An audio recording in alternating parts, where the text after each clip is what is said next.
Hello everyone. Today I'm going to show you how you can enable Git Bash as a default terminal for your VS Code.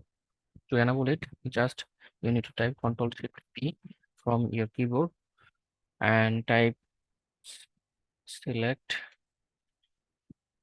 default profile and press enter, and here you will see those terminal.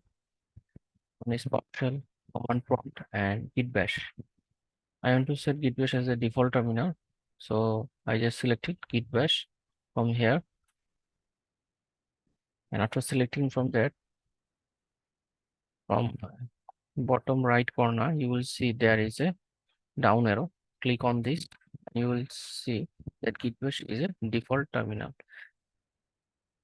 Just click Git Bash and see here is a dollar sign. That means this is the best terminal. If you see the right arrow sign, that means that is a PowerShell.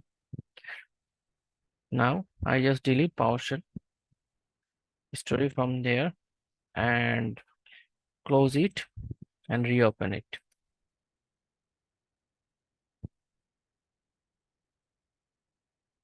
It must be remembered that Git Bash must be installed on your system before you enable it for your VS Code. Look at here, this is the Bash terminal open. Thanks everyone.